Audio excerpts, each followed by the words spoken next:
नमो अध्याय शुंभ वध। मैं अर्धनारीश्वर के श्री विग्रह की निरंतर में शरण लेता हूँ। उनका वर्णन बंदूक पुष्प और सुवर्ण के समान रक्त पीता मिश्रित है। वह अपनी भुजाओं में सुंदर अक्षमाला, पास, अंकुश और वरद मुद्रा धारण करता है। अर्ध चंद्रमा उसका आभूषण है तथा वह 3 नेत्र सुशोभित है। राजा ने पूछा, भगवान, आपने रक्त बीज के वध से संबंध रखने वाली देवी चरित्र का यह अद्भुत महात्मा मुझे बताइए। अब रक्त बीज के मारे जाने पर अत्यंत क्रोध में भरे हुए शुंभ और निशुंभ ने जो कर्म किया उसे मैं सुनना चाहता हूँ। ऋषि कहते हैं, रक्त बीज तथा अन्य दैत्यों के मारे जाने पर शुंभ और निशुंभ के क्रोध की सीमा न रही। अपनी विशाल सेना इस प्रकार मारी जाती देख निशुंभ अमर हर्ष में भरकर देवी की ओर दौड़ा। उसके साथ असुर प्रधान सेना थी। उसके आगे पीछे तथा पास वर्ग भाग में बड़े बड़े असुर थे जो क्रोध में भरे ओठ चबाते हुए देवी की ओर मार डालने के लिए आए। महापराक्रमी शुंभ भी अपनी सेना के साथ मातृगण से युद्ध करने के क्रोधवश चंडिका को मारने के लिए आ पहुंचा। तब देवी के साथ शुंभ और निशुंभ का घोर संग्राम छिड़ गया। वे दोनों दैत्य मेघों की भांति बाणों की भयंकर वृष्टि कर रहे थे। उन दोनों के चलाए हुए बाणों को चंडिका ने अपने बाणों के समूह से तुरंत काट डाला और सहस्त्र समूह की वर्षा करके उन दोनों दैत्यों के अंगों में भी चोट पहुंचाई। निशुंभ ने तीखी तलवार और चमकती हुई ढाल लेकर देवी श्रेष्ठ वाहन सिंह के मस्तक पर प्रहार किया।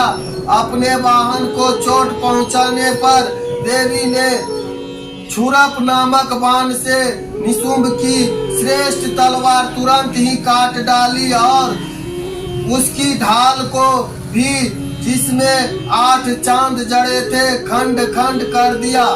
ढाल और तलवार के कट जाने पर उस असुर ने शक्ति चलाई, किंतु सामने आने पर देवी चक्र से उसे भी 2 टुक में कर दिए।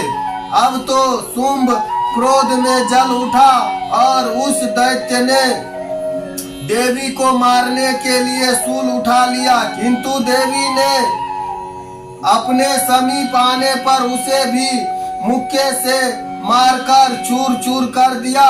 तब उसने गदा घुमाकर चंडिका के ऊपर चलाई, परंतु वह भी देवी त्रिशूल से कट कर भस्म हो गई।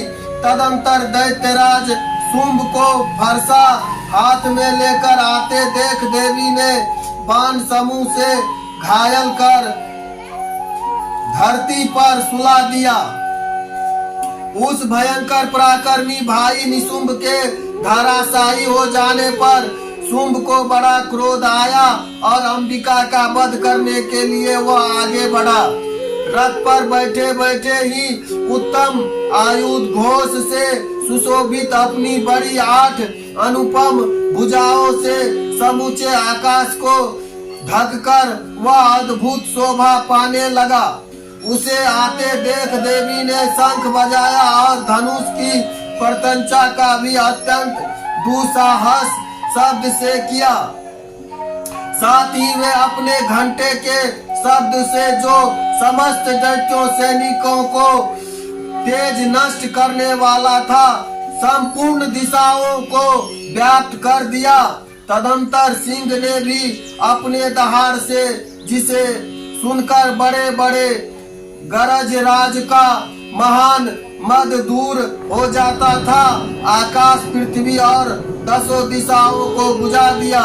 फिर काली ने आकाश में उछलकर अपने दोनों हाथों से पृथ्वी पर आघात किया, उससे ऐसा भयंकर शब्द हुआ जिससे पहले के सभी शब्द शांत हो गए।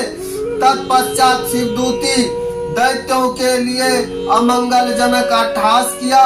उन शब्दों को सुनकर समस्त असुर थर्रा उठे, किंतु शुंभ को बड़ा क्रोध हुआ। उस समय देवी ने जब शुंभ को लक्ष्य करके कहा, ओ दुरात्मा खड़ा रह, खड़ा रह। तभी आकाश में खड़े हुए देवता बोल उठे, जय हो, जय हो। शुंभ ने वहां आकर ज्वालाओं से युक्त अत्यंत भयानक शक्ति चलाई। अग्निमय पर्वत के समान आती हुई उस शक्ति को देवी ने बड़े भारी लुके से दूर हटा दिया। उस समय शुंभ के सिंहनाद से तीनों लोक गूंज उठे। राजन, उसकी प्रतिध्वनि से वज्रपात के समान भयंकर शब्द हुआ, जिसने अन्य शब्द जीत लिया। शुंभ के चलाए हुए बाणों के देवी ने और देवी के चलाए हुए बाणों के शुंभ ने अपने भयंकर बाणों द्वारा सैकड़ों और हजारों टुकड़े कर दिए।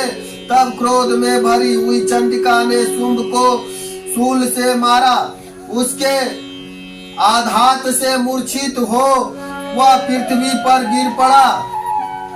इतने में ही निशुंभ को चेतना हुई और उसने धनुष हाथ में लेकर बाणों द्वारा देवी काली तथा सिंहों को घायल कर डाला। फिर उस दैत्यराज ने 10,000 बाहें बनाकर चक्र के प्रहार से चंडिका को आच्छादित कर दिया।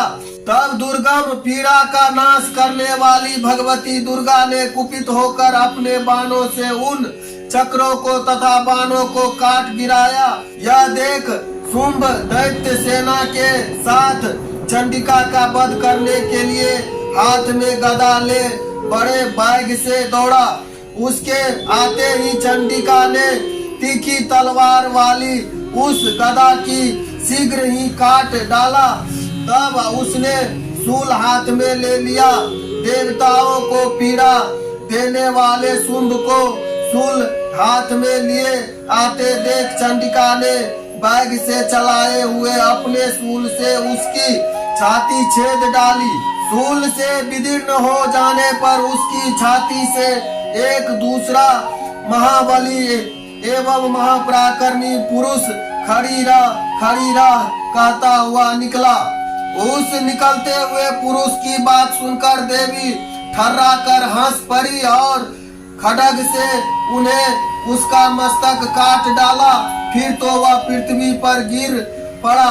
तदंतर सिंह अपनी दाढ़ों से असुरों की गर्दन कुचल कर खाने लगा।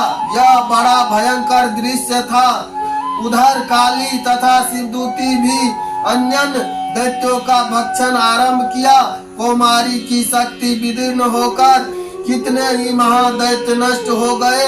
ब्रह्मानी के मंत्र पूत जल से निस्तेज होकर कितने ही भाग खड़े हुए।